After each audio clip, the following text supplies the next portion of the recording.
第18章。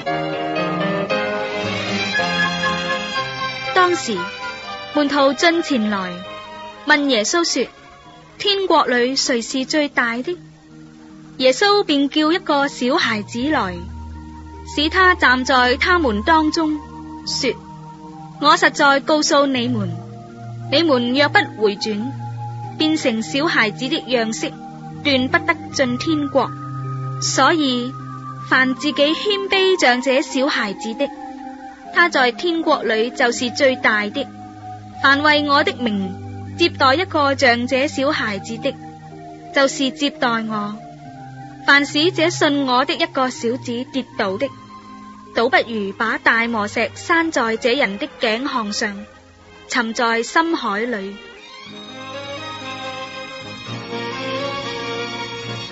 這世界有禍了，因為將人絆倒人的事是免不了的，但那絆倒人的有禍了。倘若你一隻手或是一隻腳叫你跌倒，就砍下來丟掉；你缺一隻手或是一隻腳進入永生，強如有兩手兩腳被丟在永火裏。倘若你一隻眼叫你跌倒，就把它換出來丟掉；你只有一隻眼進入永生，強如有兩隻眼被丟在地獄的火裏。你們要小心，不可輕看這小子裏的一個。我告訴你們，他們的使者在天上常見我天父的面。人子來為要拯救失喪的人。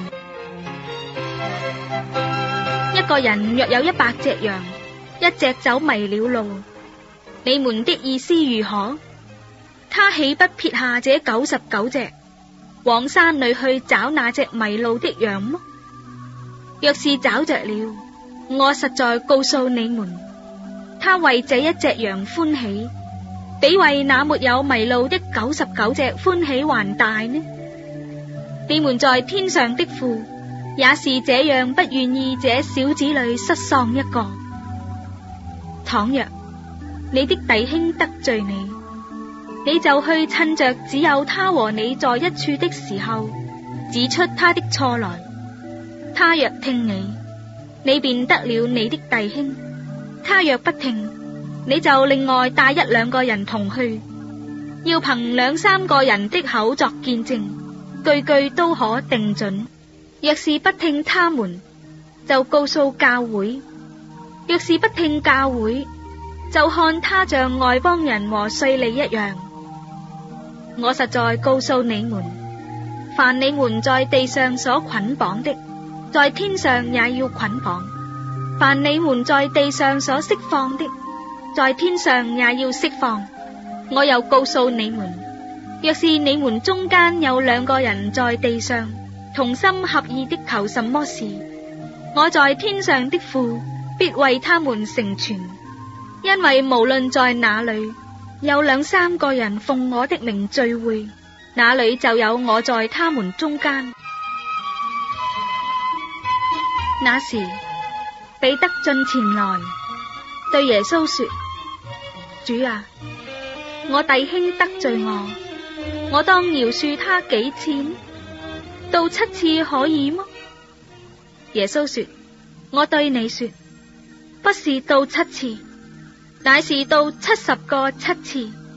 天國好像一個王要和他僕人算賬，才算的時候，有人帶了一個欠1000萬銀子的來，因為他沒有什麼償還之物。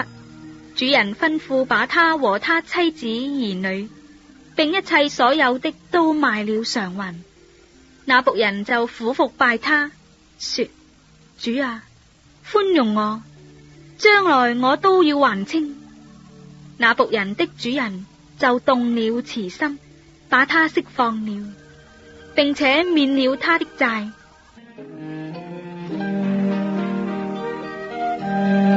那僕人出來，遇見他的一個同伴欠他10兩銀子，便揪着他，掐住他的喉嚨，說：你把所欠的還我。他的同伴就苦服央求他，說：寬容我吧，將來我必還清。他不肯，竟去把他下在監裏，等他還了所欠的債。眾同伴看見他所作的事，就甚憂愁，去把這事都告訴了主人。